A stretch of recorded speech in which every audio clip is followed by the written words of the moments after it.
Welcome to my channel, a lead that bring your story about the love of a mafia boss. Now let's listen. I should have kept driving.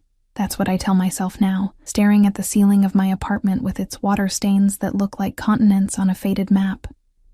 If I had just kept my eyes on the road ahead, and my hands at 10 and 2 like my father taught me, my life would still be ordinary. Difficult, exhausting, but ordinary. The evening had been particularly cruel.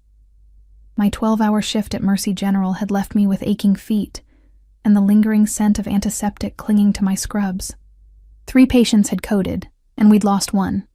An elderly woman with kind eyes, who had squeezed my hand that morning and told me I reminded her of her granddaughter. I'd barely had time to process her passing before being assigned to another bed. Rain pelted against my windshield as I drove home through the industrial district, a shortcut I rarely took but desperately needed that night. My ancient Honda protested with each gear shift, the engine whining like it might give up at any moment. Just like me. "Hold it together," I whispered to both of us, squinting through the streaked glass. The streetlights cast yellow halos in the darkness, illuminating puddles that looked bottomless in the night. My phone buzzed with another text from my landlord, 3rd time that day, reminding me that rent was due, as if I could forget the sword dangling over my head. The rain suddenly intensified, and I leaned forward, slowing down to navigate a particularly dark stretch of road lined with abandoned warehouses. That's when I saw it. The crumpled mass of metal and leather skidding across the wet asphalt about 50 yards ahead. I hit the brakes, the car fishtailing slightly before coming to a stop. For 3 seconds, I sat frozen, debating what to do.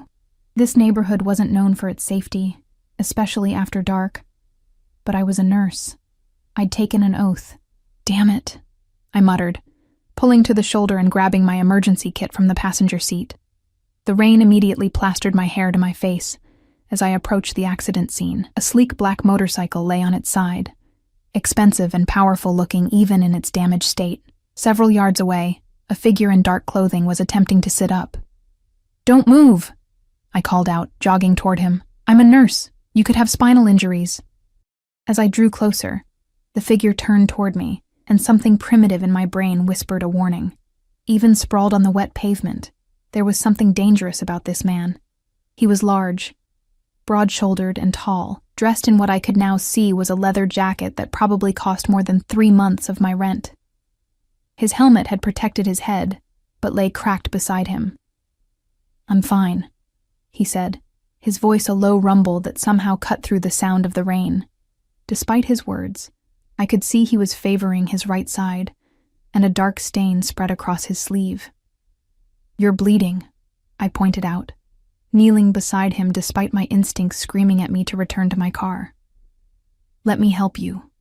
His face remained in shadow, but I felt his eyes assessing me, taking in my soaked scrubs, my messy ponytail, the dark circles under my eyes. For a moment, neither of us moved.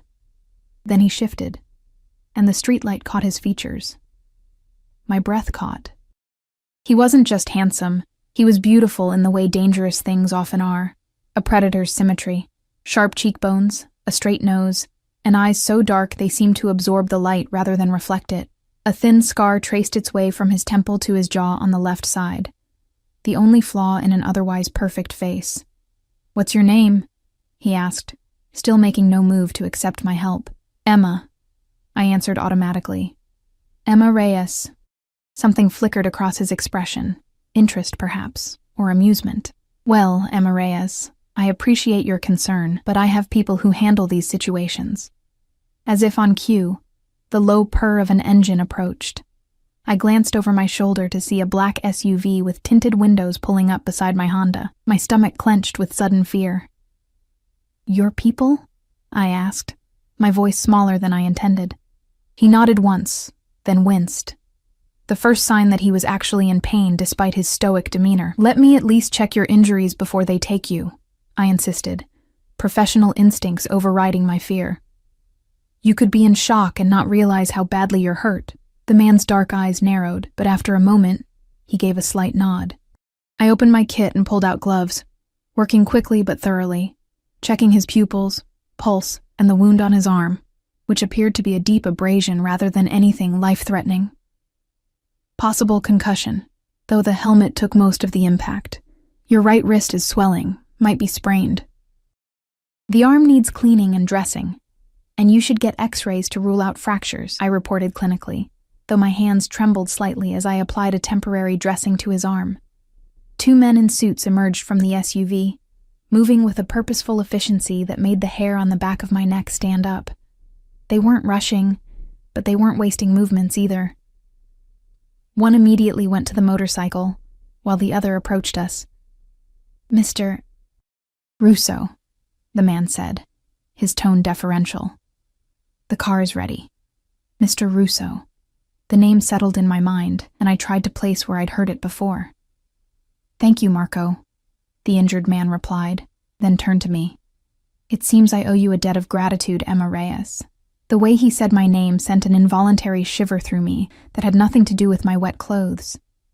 He reached into his jacket with his uninjured arm and pulled out a business card, holding it out to me. "If you ever need anything at all, call this number." I hesitated before accepting the simple black card embossed with only a phone number in silver. No name, no title. I was just doing my job, I said. A smile played at the corner of his mouth. "You're off the clock, though, aren't you?" Before I could respond, he was standing, moving with a grace that belied his injuries. The man called Marco was at his side immediately, not touching him, but hovering close enough to assist if needed. "Your motorcycle," I began, gesturing to where the other man was already loading the damaged bike into the back of a second vehicle that had arrived silently. "Will be replaced tomorrow," Mr. Russo finished, his eyes never leaving mine. "Your kindness, however, is irreplaceable." There was something hypnotic about his gaze, something that made me feel simultaneously seen and exposed. I wrapped my arms around myself, suddenly aware of how I must look, soaked through, exhausted, probably with remnants of hospital makeup smeared under my eyes. "Get home safely, Emma," he said, turning toward the SUV. "These roads can be dangerous at night." It sounded like a warning, though I couldn't imagine why. As he slid into the back seat, I caught a glimpse of the interior, leather seats, and what looked like a mobile office setup. The door closed, and the tinted window sealed him away from view.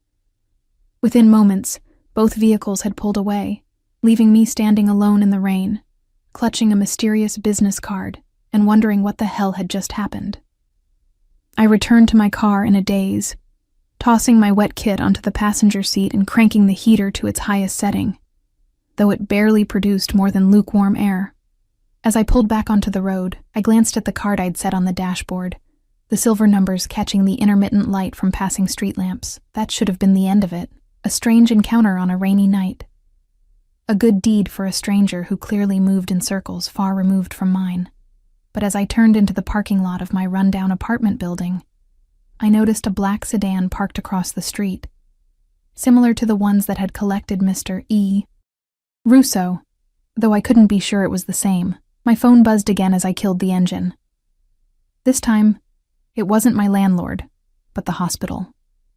Another nurse had called in sick, and they needed me for a double shift starting at 6 a.m. I closed my eyes, calculating the 5 hours of sleep I'd get if I fell asleep immediately, which seemed unlikely given the adrenaline still coursing through my system. I grabbed the business card from my dashboard on impulse, tucking it into my wallet, before gathering my things and making my way up 3 flights of stairs to my apartment. The elevator had been broken for weeks, another item on the building manager's list of things that weren't priorities. The familiar smell of old carpet and cheap air freshener greeted me as I unlocked my door. Home, sweet home, a studio apartment barely large enough to contain a bed, a love seat, and a kitchenette with appliances from the previous century. But it was mine, at least until I fell behind on rent again. I peeled off my wet clothes and took the hottest shower my building's ancient water heater would allow, trying to wash away the hospital, the rain, and the lingering sensation of dark eyes studying me. By the time I collapsed into bed, my alarm was set to ring in 4 hours, and thoughts of the mysterious Mr. Russo had been mostly replaced by mental preparations for tomorrow's shift. I was almost asleep when my phone chimed with a text from an unknown number. "Thank you again for your assistance tonight, Ms. Reyes. My personal physician confirmed your assessment was correct. Your skills are impressive. I stared at the message, a chill running through me. I hadn't given him my number. I hadn't given him anything except my name. Before I could decide whether to respond, a second message appeared. Rest well. I'll be in touch. Sleep eluded me for a long time after that. The next morning arrived with cruel swiftness. My alarm blared at 5 a.m., and I dragged myself out of bed, muscles protesting after too little rest. As I splashed water on my face, I wondered if I'd dreamed the text messages, but when I checked my phone, they were still there, ominous in their politeness. I dressed quickly in clean scrubs, gulped down instant coffee that tasted like chemicals, and headed for the door. When I opened it, I nearly tripped over a small package sitting on my welcome mat, a plain white box tied with a black ribbon. There was no card, no note, no indication of who had left it or how they had gotten past the building's security door. With trembling fingers, I untied the ribbon and lifted the lid. Inside, nestled in tissue paper, was a brand new stethoscope, not the basic model I'd been saving for, but the top-of-the-line digital one I'd admired in medical supply catalogs, the one that cost more than 2 weeks of my salary. Tucked beside it was a card, the same heavy black stock as the business card from last night. In silver ink, a single line of elegant handwriting. A small token of appreciation. More to come. I dropped the box as though it had burned me. More to come? What did that mean? And how had he found out where I lived? The memory of the black sedan parked outside my building flashed through my mind. Had I been followed? Watched? The thought sent a wave of nausea through me. I needed to leave for work, but suddenly the idea of stepping outside my apartment seemed daunting. What if he was out there? What if his people were waiting? Don't be ridiculous, I muttered to myself. He's just some rich guy who's overly grateful you helped him. Take the gift and move on. But as I reluctantly picked up the stethoscope and headed out, I couldn't shake the feeling that in stopping to help a stranger last night, I'd made a mistake that would change everything. I had no idea just how right I was. The hospital was in chaos when I arrived, the emergency department overflowing with victims from a multi-car pileup on the freeway. I immediately stowed the expensive stethoscope in my locker, unwilling to invite questions I couldn't answer, and threw myself into the work. Emma, Trauma 3, now, Dr. Wilson called out as I rushed past the nurse's station. I followed him into the trauma bay where paramedics were transferring a young man with multiple lacerations and what looked like a pneumothorax. For the next 12 hours, I existed in that strange state of hyperfocus that only emergency medicine can induce. All thoughts of mysterious motorcyclists and expensive gifts pushed to the back of my mind as I moved from one patient to the next, one crisis to another. It wasn't until my break at 6 p.m. that reality crashed back in. I collapsed onto a chair in the break room, unwrapping a sandwich I'd grabbed from the cafeteria, when Lacey, one of the other nurses, slid into the seat across from me. So, she said, her voice dropping to a conspiratorial whisper. Care to explain why there's a man in an Armani suit asking for you at the front desk? My sandwich stopped halfway to my mouth. What? Lacey leaned forward, eyes wide. Tall guy, built like a linebacker, standing there like he owns the place. Asked specifically for Emma Reyes. Said he's your driver. My driver? I repeated stupidly. That's what I said. Lacey's expression was hungry for details. Emma, what are you not telling me? Have you been secretly dating some Wall Street type? No, of course not. I set down my sandwich, appetite gone. It must be a mistake, but even as I said the words, I knew it wasn't. The text messages, the stethoscope, more to come. Well, mistake or not, he's not leaving until he speaks with you. Security already tried to move him along. I stood up, smoothing my scrubs with suddenly clammy hands. I'll handle it. I want details, Lacey called after me as I left the break room. The man wasn't hard to spot. Just as Lacey had described, he stood near the reception desk, his expensive suit and rigid posture making him look absurdly out of place among the worn furniture and harried hospital staff. I recognized him as one of the men who had arrived to help Mr. Russo the night before. Marco, I thought his name was. He spotted me the moment I entered the waiting area, his eyes locking onto mine with unnerving precision. Ms. Reyes, he said, inclining his head slightly. Thank you for coming. I'm working, I replied, keeping my voice low to avoid drawing more attention. Several patients were already watching us curiously. What are you doing here? Mr. Russo has sent me to drive you home after your shift. I blinked at him. That's not necessary. I have my car. Your vehicle has been taken care of, he said, as if this explained everything. Mr. Russo insists on ensuring your safety. A chill ran through me. What do you mean, taken care of? It has been serviced and delivered to your residence. The brakes were dangerously worn, and the timing belt was near failure. I stared at him, trying to process what he was saying. Someone, Mr. Russo, had taken my car, had it repaired without my knowledge or consent, and now wanted to drive me home?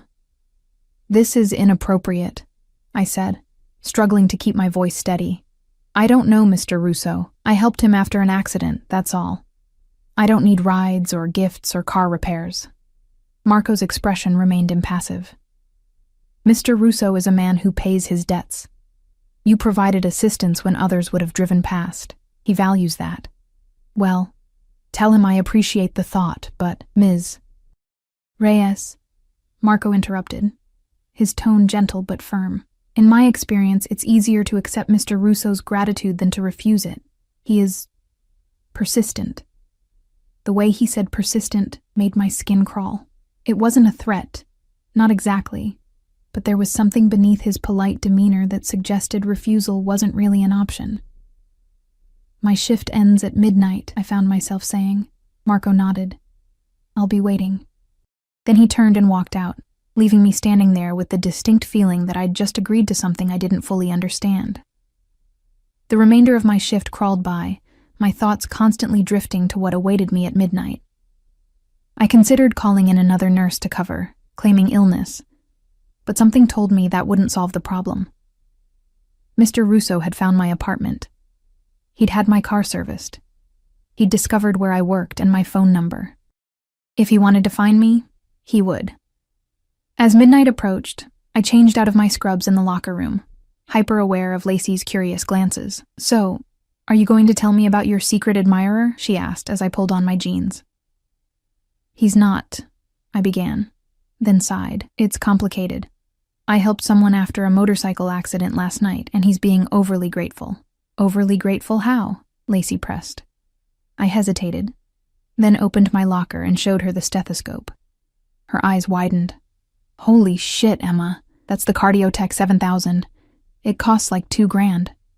I know, I said miserably, and apparently he had my car serviced today, without asking. Who is this guy?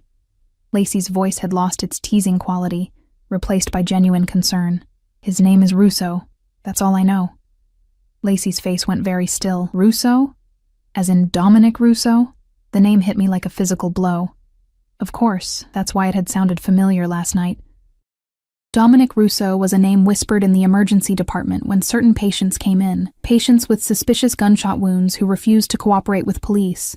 Patients who left against medical advice as soon as they were stable. Patients who had silent men in suits standing guard outside their rooms. I don't know his first name, I said, but my voice sounded hollow even to my own ears. Emma, Lacey said, gripping my arm tightly. If it's him, you need to be careful. The Russos control everything north of the river. Everything. Drugs, gambling, protection rackets. They're the real deal. I swallowed hard, the pieces falling into place, the expensive motorcycle, the men who appeared within minutes of the accident. The way Mr. Russo had carried himself, even injured, like a man accustomed to power, to being obeyed. What do I do? I whispered. Lacey released my arm. Be polite. Accept his thanks. Then distance yourself as quickly and carefully as possible. Sound advice. But as I walked toward the hospital exit at the end of my shift, I had the sinking feeling it was already too late for distancing. Marco was waiting exactly where he'd said he would be, standing beside a gleaming black Bentley that looked obscenely expensive against the backdrop of the hospital's aging infrastructure. Ms. Reyes, he greeted me, opening the rear passenger door. I hesitated on the threshold. Once I got into that car, I would be stepping into Dominic Russo's world. a world I knew nothing about except that it was dangerous. "Is Mr. Russo in the car?" I asked, my voice barely audible. Marco shook his head. "No, ma'am. I'm to drive you home safely. Those are my instructions."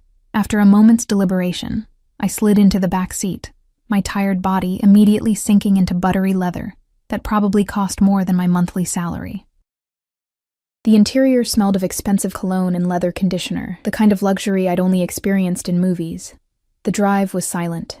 I watched the city pass by through tinted windows, noting how Marco took a route that avoided the industrial district where I'd found Mr. Russo the night before. When we pulled up to my apartment building, I was surprised to see my Honda parked in its usual spot, looking cleaner than it had in years. "Your keys," Marco said, handing me a set that included not only my car key but also what looked like a new key for my apartment.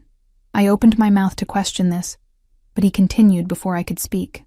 "The locks were changed today, for security purposes. My temper, suppressed by exhaustion and a healthy dose of fear, finally flared. That's not okay. You can't just change the locks on my apartment."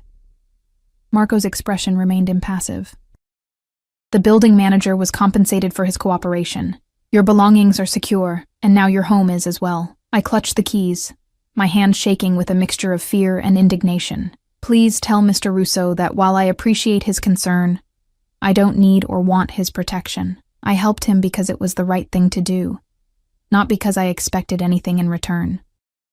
"I will convey your message," Marco replied, though something in his tone suggested it would make little difference. "Have a good night, Ms. Reyes." I got out of the car, standing on the sidewalk until the Bentley pulled away and disappeared around the corner.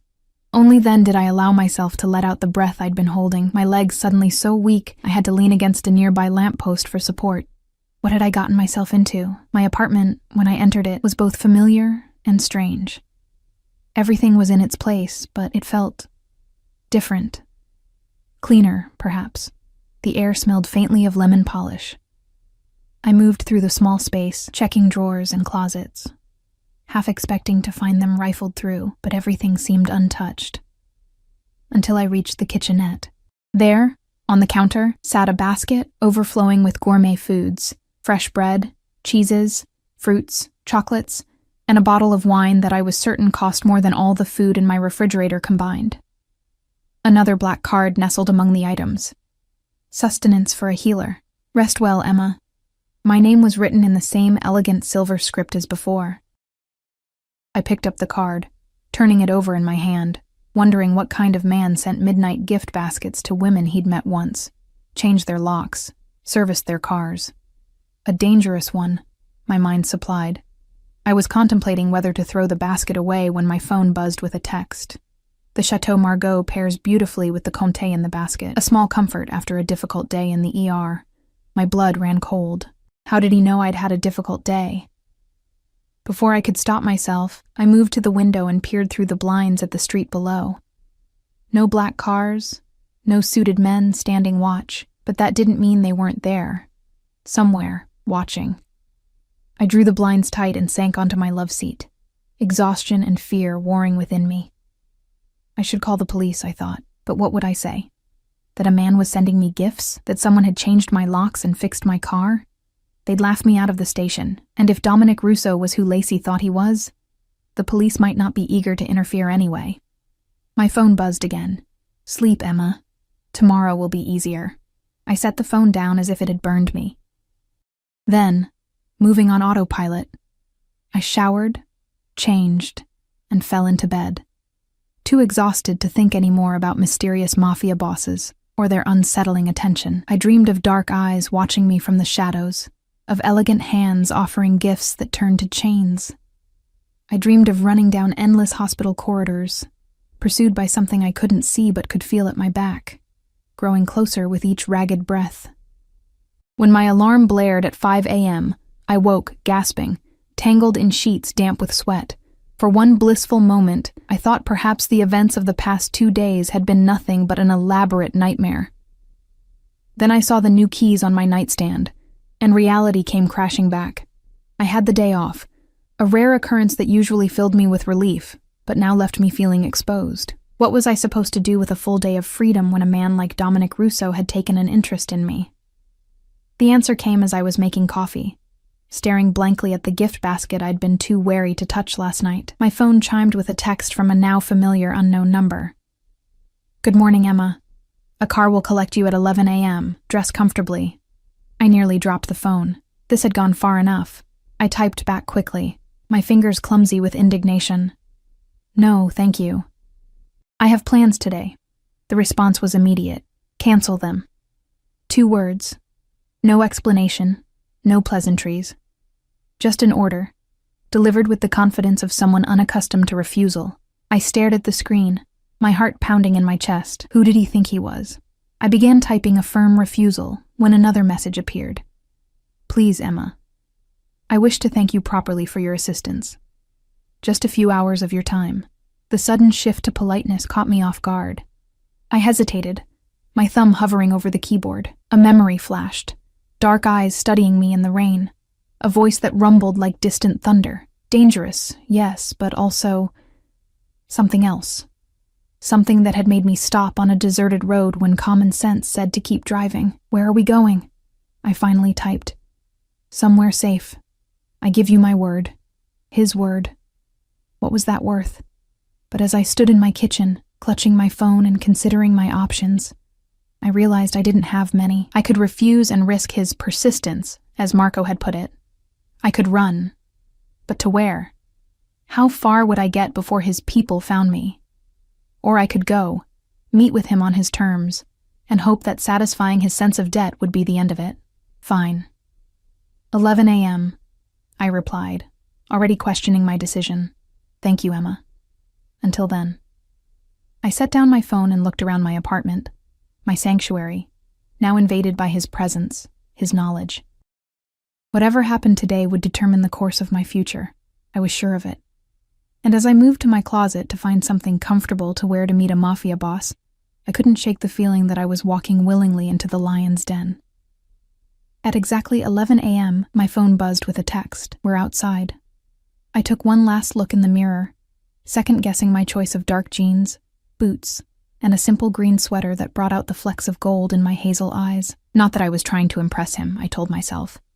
But somehow, the thought of looking disheveled in front of Dominic Russo made me uneasy. The black Bentley waited at the curb, but this time, when the door opened, it wasn't Marco who greeted me, but Dominic Russo himself. He stood beside the car, perfectly tailored in charcoal slacks and a black cashmere sweater that made his dark eyes seem even more intense. The casual elegance of his attire did nothing to diminish his commanding presence. His right wrist was wrapped in a support bandage, the sprain I'd diagnosed, and a butterfly closure sealed the cut on his temple. Otherwise, he looked nothing like the injured man I'd found in the rain. He exuded power, control, and something else that made my heart race, despite my determination to remain calm. "Emma," he said, my name like silk in his mouth. "Thank you for coming."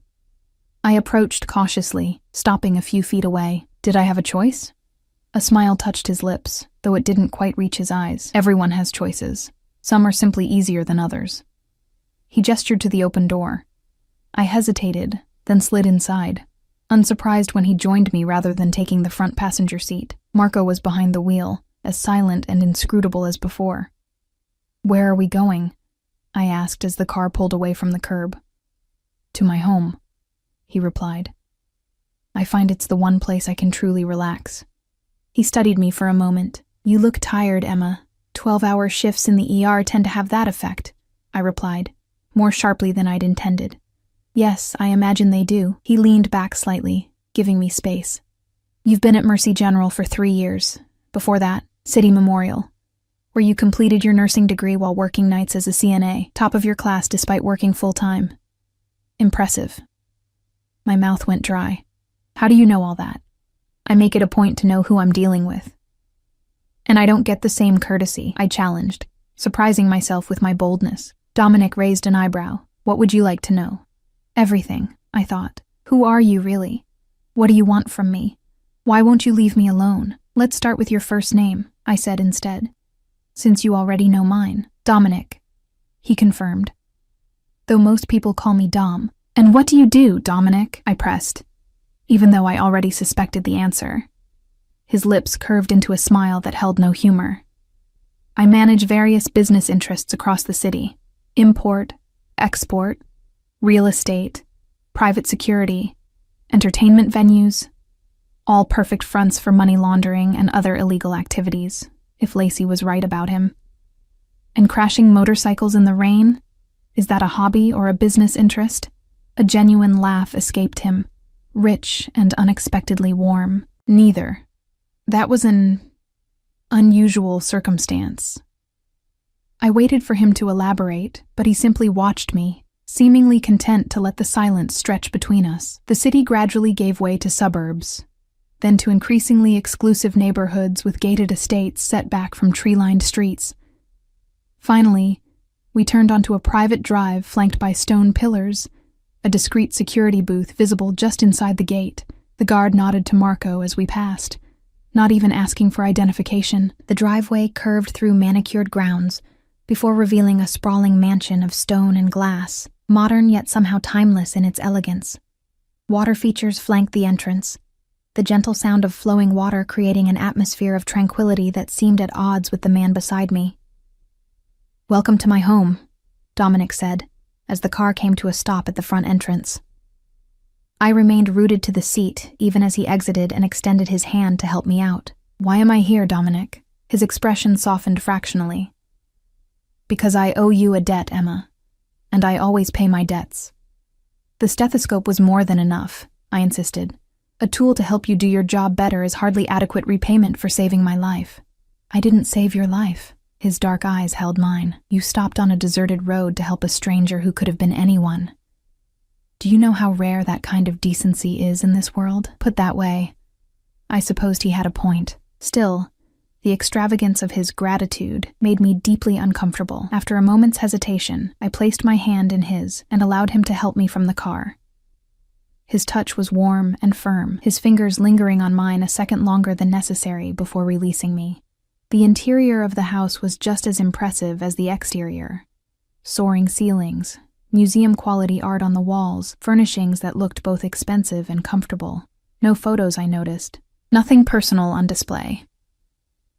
"This way," Dominic said, leading me through the foyer and down a hallway to a sun-drenched room overlooking an infinity pool and the city skyline beyond. A table was set for two beside the floor-to-ceiling windows, an elegant lunch spread waiting. "I thought we could eat before I show you the reason I brought you here," he said, pulling out a chair for me. I sat, my curiosity piqued despite my wariness. "And what reason is that?" "Patience, Emma." He took the seat opposite mine. "First, tell me about your day yesterday." Marco mentioned the emergency department was unusually busy. The casual reference to Marco's surveillance sent a chill through me, but I forced myself to remain composed. "There was a pileup on the freeway, multiple traumas. And yet you handled it with remarkable composure. The attending physician spoke highly of your skills." I stared at him. "You talked to Dr. Wilson?" Dominic shrugged, the gesture elegant despite its casualness. "As I said, I make it a point to know who I'm dealing with. That includes the people who work with you." Anger flared in me. "My colleagues are off limits, Dominic. My workplace is off limits. My apartment is off limits. I don't need new locks or serviced cars or midnight deliveries. I need you to respect my boundaries." I expected anger in return. Men like him, men of power, rarely took kindly to being challenged. But Dominic merely studied me with what looked like admiration. "You're not afraid of me," he observed. "Should I be?" A shadow crossed his face. "Most people are." "I'm not most people," I replied, holding his gaze. "No," he agreed softly. "You're not." We ate in silence for a few minutes, the tension between us palpable but not entirely unpleasant. The food was exquisite, probably prepared by a private chef, I guessed, but I was too on edge to fully appreciate it. "You said you have business interests," I ventured finally. "What kind?" "The legitimate kind," he answered, a hint of amusement in his voice. Contrary to what you may have heard, so he knew I'd been asking about him. Of course he did. "And the illegitimate kind?" I pressed. Dominic set down his fork, his expression suddenly serious. "There are many shades of gray in this world, Emma. What's legal isn't always what's right, and what's illegal isn't always wrong." "That's not an answer." "No, it's not," he agreed, but it's all you're going to get for now. After lunch, he led me through the house to a wing that seemed different from the rest, warmer somehow, with softer lighting and more comfortable furnishings. We stopped at a door, and for the first time since I'd met him, Dominic appeared almost hesitant. "What I'm about to show you is very private," he said. "Very few people have seen this. I'm trusting you, Emma."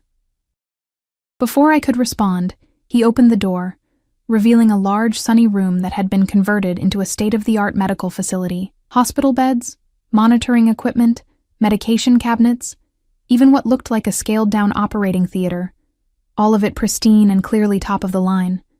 But it was the occupant of one of the beds that drew my attention.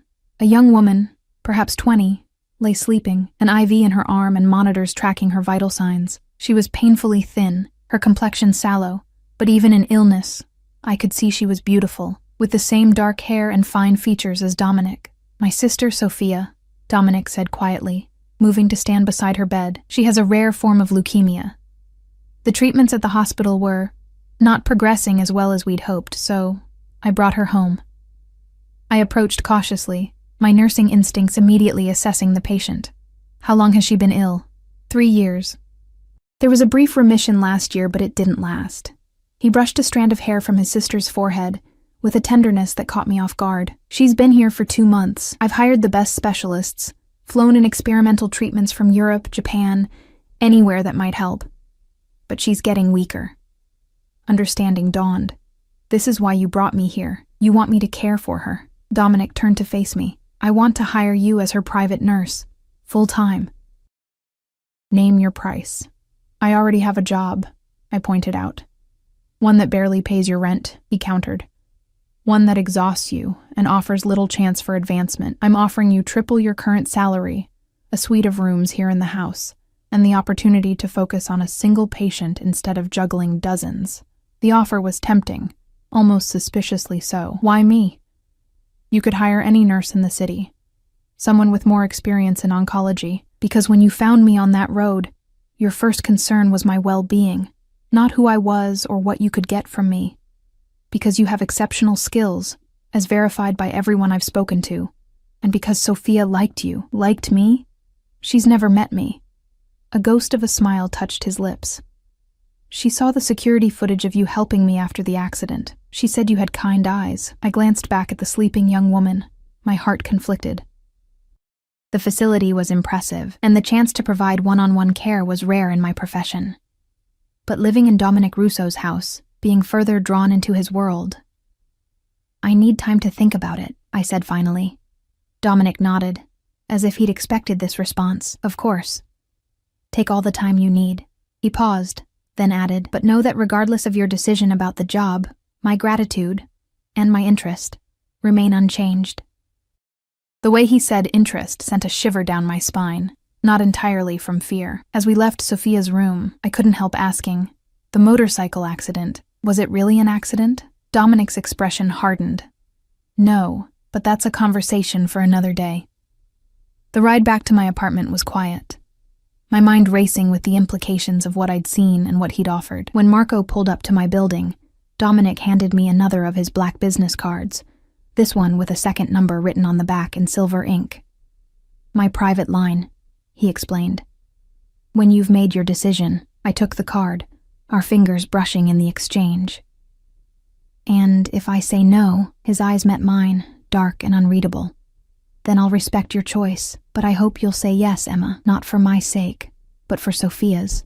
As I watched the Bentley pull away, I knew the decision before me was about more than a job offer. It was about stepping into Dominic Russo's world, a world of wealth and power, yes, but also of secrets and dangers I could only begin to imagine. Whatever I chose, I sensed my life would never be quite the same again. 3 days passed before I called the number on Dominic's card. 3 days of returning to my apartment after grueling hospital shifts, staring at the business card on my coffee table and weighing my options. 3 days of noticing black sedans parked discreetly down the street, of feeling watched without being certain. 3 days of wondering about Sophia Russo, alone in that beautiful medical suite, fighting for her life. I made the call on a rainy Tuesday evening, my hands trembling slightly as I dialed the number. He answered on the second ring. "Emma, Not a question, but a statement, as if he'd been waiting for my call all along. "I'll do it," I said without preamble. "I'll take care of your sister, but I have conditions." A pause. Then, "I'm listening. First, I need 2 weeks to train my replacement at the hospital. I won't leave them short-handed." "Understood." "Second, I want my own car on the property. I need to be able to come and go as I please." "Reasonable, though I'd prefer you accepted a security detail when leaving the estate." I gripped the phone tighter. "Third, no more surveillance. No more having your people follow me or gather information on me or my colleagues." A longer pause this time. "I can agree to no surveillance of your colleagues. Your personal safety, however, is non-negotiable once you're under my roof." I considered pushing back, but sensed it would be futile. "Fine. But I want honesty, Dominic. If I'm going to live in your house and care for your sister, I need to know what I'm getting into."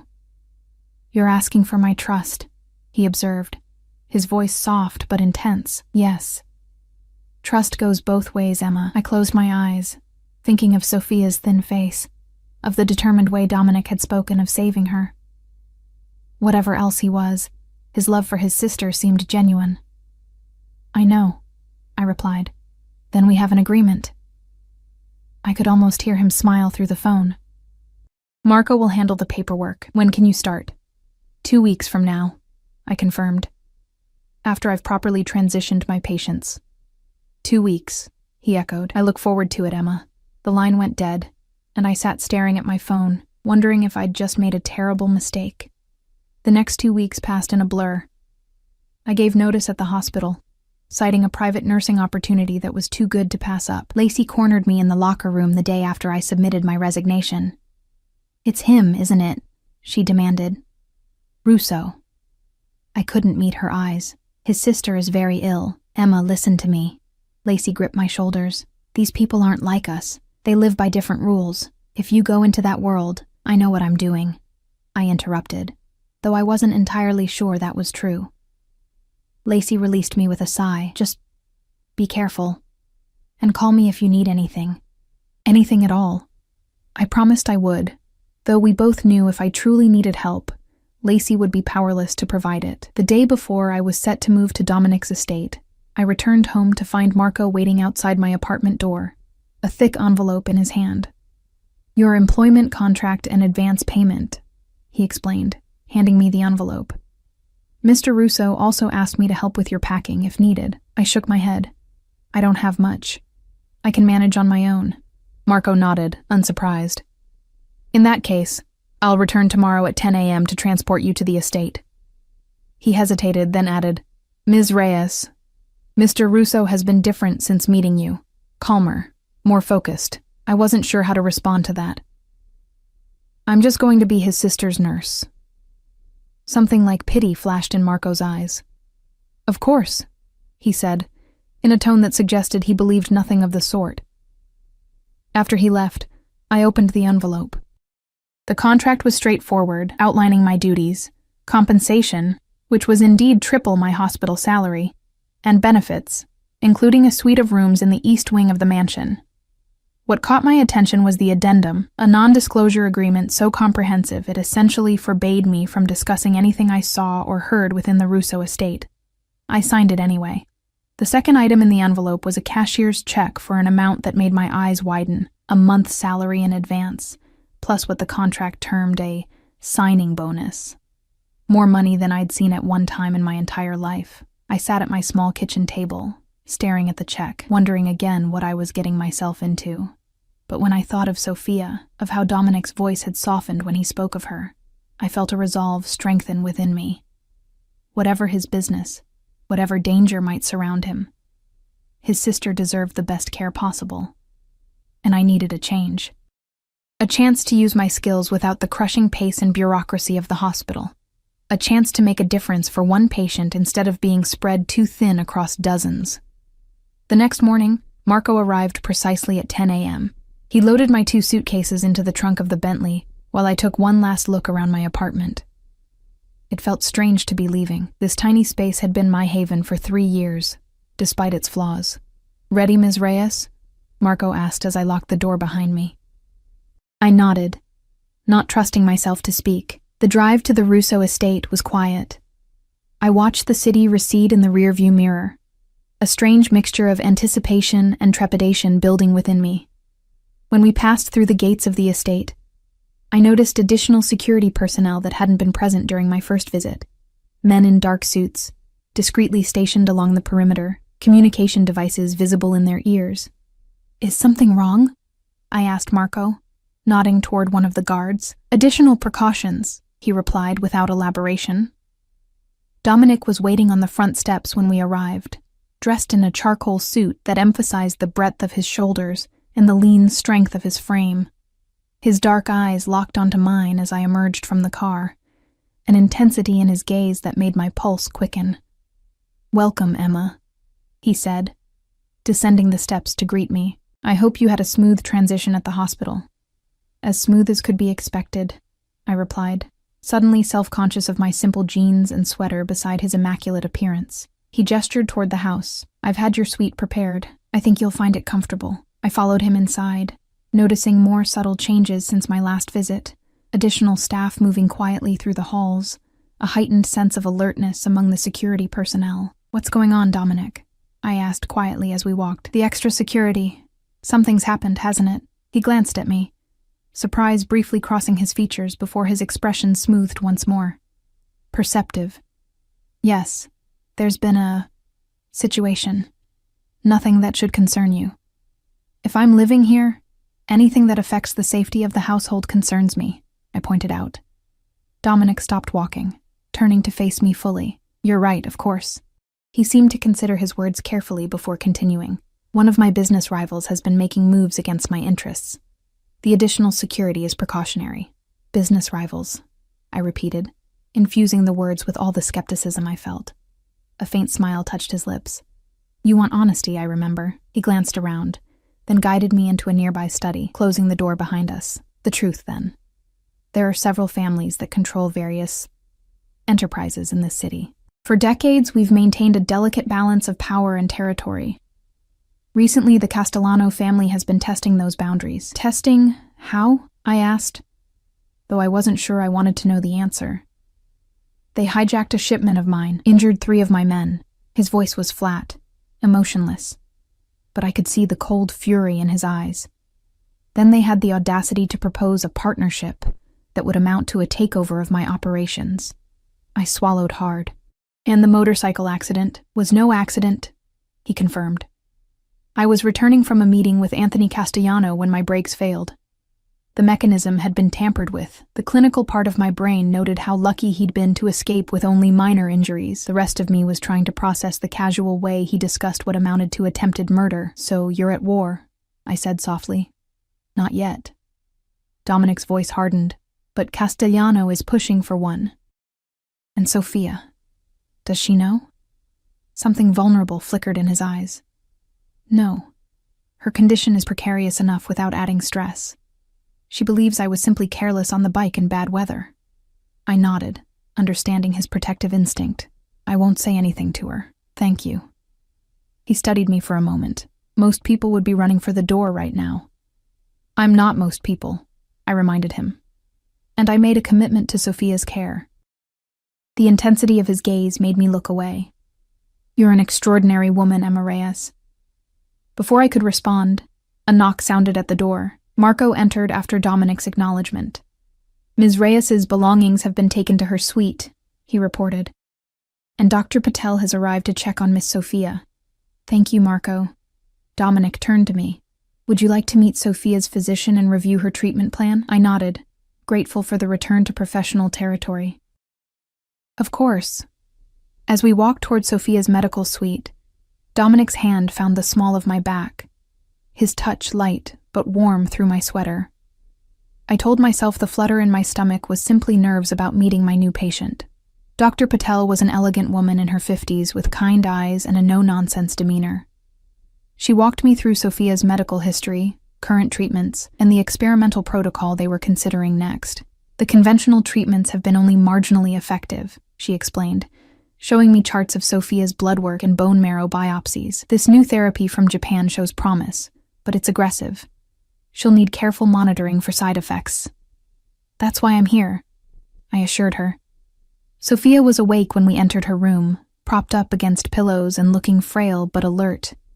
Her face brightened when she saw Dominic, then turned curious as her gaze fell on me. Sophia, this is Emma Reyes, Dominic said, his voice gentler than I'd ever heard it. She's the nurse I told you about. Sophia's smile was tentative but warm. You're the one who helped my brother after his accident.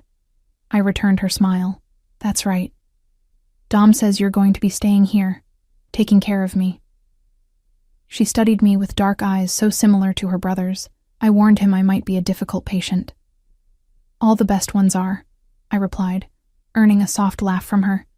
I like her already, Sophia told Dominic, who was watching our interaction with an unreadable expression. I knew you would, he replied softly. Dr. Patel excused herself after finishing her examination, promising to return in 2 days to begin the new treatment protocol.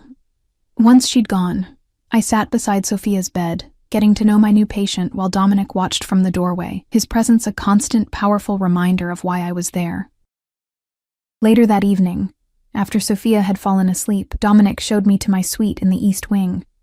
The suite turned out to be larger than my entire apartment, with a spacious bedroom, private bathroom with a soaking tub, sitting area, and a small kitchenette. I hope it meets your needs, Dominic said as I took in the luxurious surroundings, the elegant but comfortable furnishings. It's beautiful, I admitted. Thank you. He leaned against the doorframe, watching me. Dinner is at 7 in the main dining room, though you're welcome to take your meals here if you prefer. I hesitated. I should stay close to Sophia. The monitoring system will alert you to any changes in her condition, he assured me. And she's stable tonight. Join me for dinner, Emma, please. There was something in his voice, not quite a command, but not quite a request either, an expectation perhaps that I would say yes. And despite everything I knew about him, everything I'd learned today about the dangerous world he inhabited, I found myself wanting to say yes. All right, I agreed. Dinner at 7. A smile transformed his face, softening the hard lines and bringing warmth to his dark eyes. I look forward to it. As he left, closing the door softly behind him, I sank onto the edge of the bed, my heart racing. What was I doing? Agreeing to dine with a man who casually discussed rival crime families and attempted murder, who had brought me into his home not just to care for his sister, but for reasons I still couldn't fully understand. And why, despite every warning bell sounding in my mind, did I feel drawn to him like a moth to a dangerous, beautiful flame? Dinner with Dominic became a nightly ritual over the next few weeks. After spending my days caring for Sophia, administering her treatments and monitoring her for side effects, I would change into something more formal and join him in the dining room at precisely 7 o'clock. At first, our conversations were cautious, circling around safe topics, Sophia's condition, my nursing experience, books we'd both read. But gradually, as I settled into life at the estate, the boundaries between us began to blur. Tell me about your family, Dominic said one evening, refilling my wine glass with a vintage whose name I couldn't pronounce, but whose taste made me understand why people paid small fortunes for certain bottles. I hesitated, the wound still fresh even years later. There's not much to tell. My parents died in a car accident when I was 19. No siblings. His expression softened. I'm sorry, Emma. It was a long time ago, I said, though the pain in my chest suggested otherwise. Loss doesn't diminish with time, he observed quietly. It just becomes more familiar. I looked up, surprised by the understanding in his voice. Is that how it was when you lost your parents? A shadow crossed his face. My father was a complicated man. His death left a void in our family, but also a legacy that I wasn't entirely prepared to shoulder. The family business, I said, infusing the words with meaning. Dominic's eyes met mine, acknowledging what remained unspoken between us. Yes. My mother died shortly after, some say from grief, though I suspect it was more from the strain of trying to hold everything together until I was ready to take control. And Sophia was left with just you. He nodded.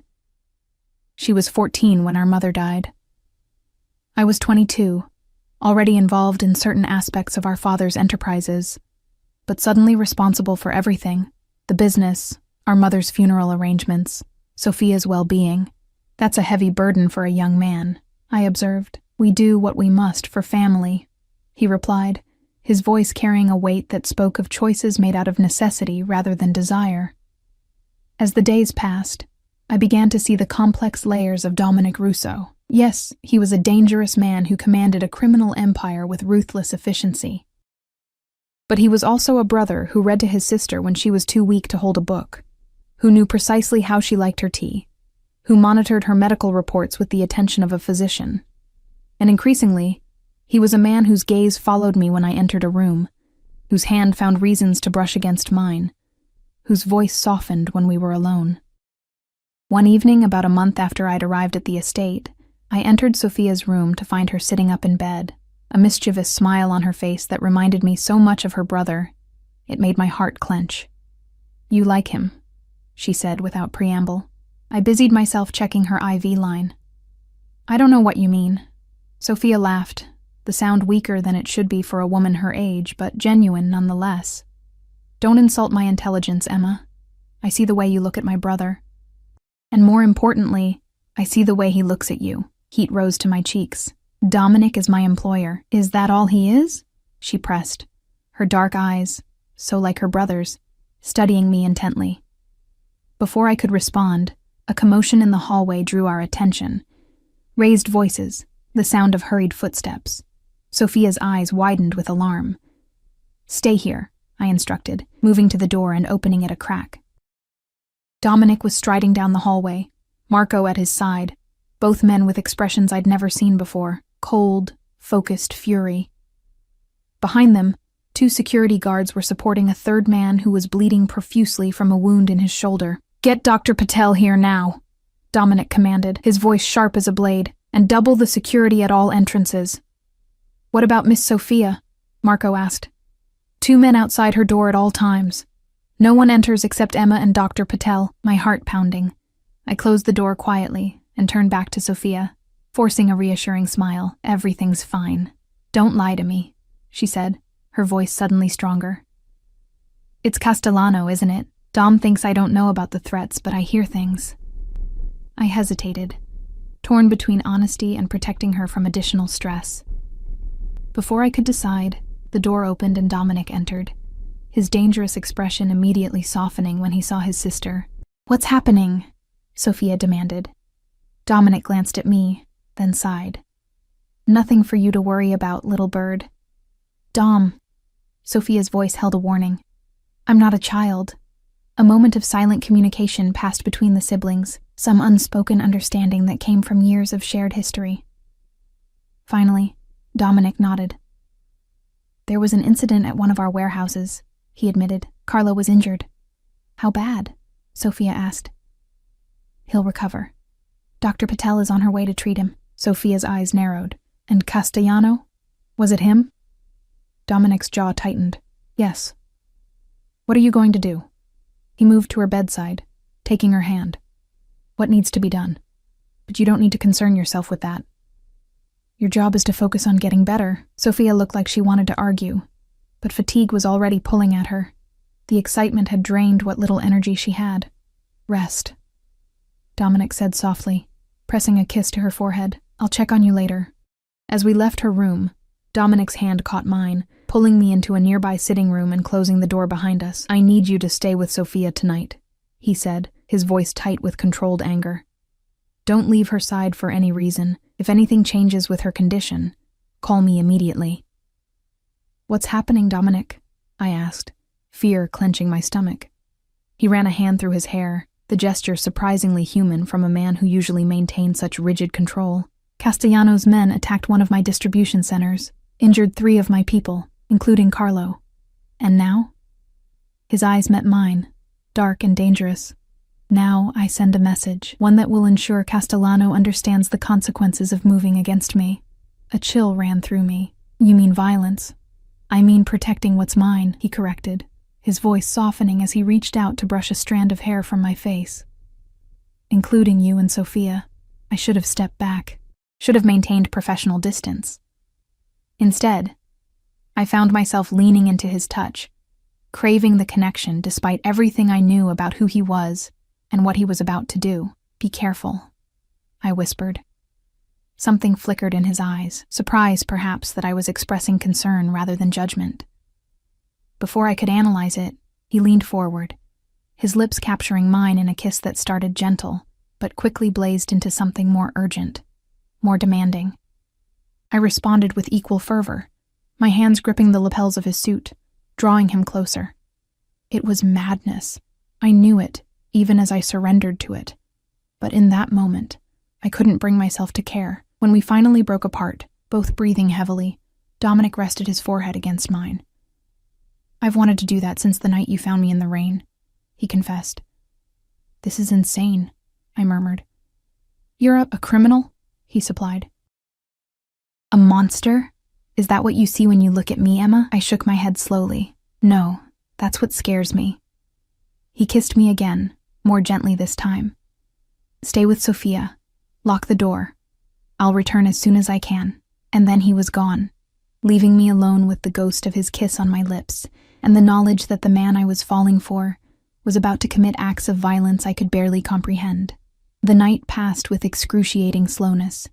I remained at Sophia's bedside, checking her vitals regularly, though she slept peacefully, unaware of the storm raging beyond the walls of her sanctuary. Armed guards stood outside her door, a constant reminder of the danger that had suddenly become all too real.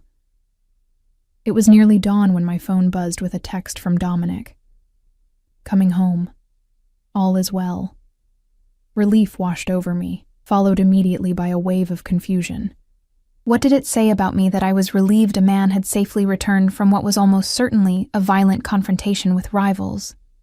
What had happened to the dedicated nurse who had once prided herself on her ethical standards? When Dominic appeared in Sophia's doorway an hour later, I understood exactly what had happened to that woman. She had fallen in love with the enemy.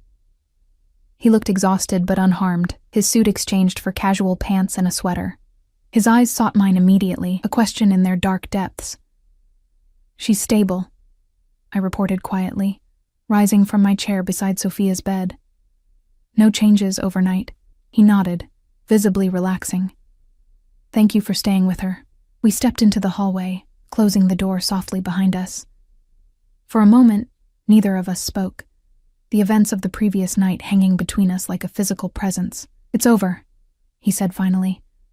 "Castellano has agreed to respect our boundaries. There won't be any more incidents." I didn't ask what message had convinced Castellano to back down. Some details were better left unimagined. "And the injured man? Carlo?" I asked instead. "Recovering. Dr. Patel removed the bullet and stabilized him." Bullet. The clinical word landed with surprising force, a stark reminder of the world Dominic inhabited. "Emma," he said softly, reaching for my hand. "What happened between us last night was a mistake," I interjected, though the words felt like glass in my throat. Dominic's expression hardened. "Is that what you believe?" "It's what I should believe," I admitted. "You're my employer, Sophia's brother, a man who—" I gestured vaguely, unable to articulate the complex reality of who he was. "A man who what, Emma? A man who loves his sister, who protects his people, who hasn't been able to stop thinking about you since the moment you knelt beside me in the rain." His words sent a shiver through me. "A man who lives in a world I don't belong in. Or perhaps a man who's been waiting for someone to show him another way to live," he countered, his voice dropping to a near whisper. "You've changed things, Emma. Changed me." I shook my head. "I've been here a month, Dominic." "People don't change that quickly. They do when they find something worth changing for." He stepped closer, his hand coming up to cup my cheek. "I won't pretend I can walk away from my responsibilities overnight. But for you, for us, I would find a way to legitimize everything. Gradually transition to businesses that you wouldn't be ashamed to be associated with." The sincerity in his eyes made my heart ache. "Why would you do that?" "Because I'm falling in love with you," he said simply. "And I suspect you might be falling for me too, despite your better judgment."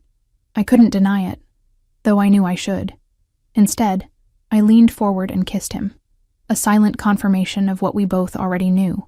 6 months later, Sophia stood in the garden of the estate, her strength gradually returning after a successful round of the experimental treatment. The cancer wasn't gone, but it was in retreat, giving her a chance at the future that had once seemed so uncertain. "You saved my life," she told me as we walked slowly along the stone path, the autumn leaves crunching beneath our feet. I shook my head. "The treatment did that." "No, you saved us both," she insisted. "Dom was losing himself before you came, becoming harder, colder. The business was consuming him." She squeezed my hand. "You reminded him there was more to life." In the distance, I could see Dominic in conversation with Marco, reviewing security plans for the new medical foundation we were establishing, a legitimate enterprise dedicated to funding experimental treatments for rare cancers, inspired by Sophia's journey.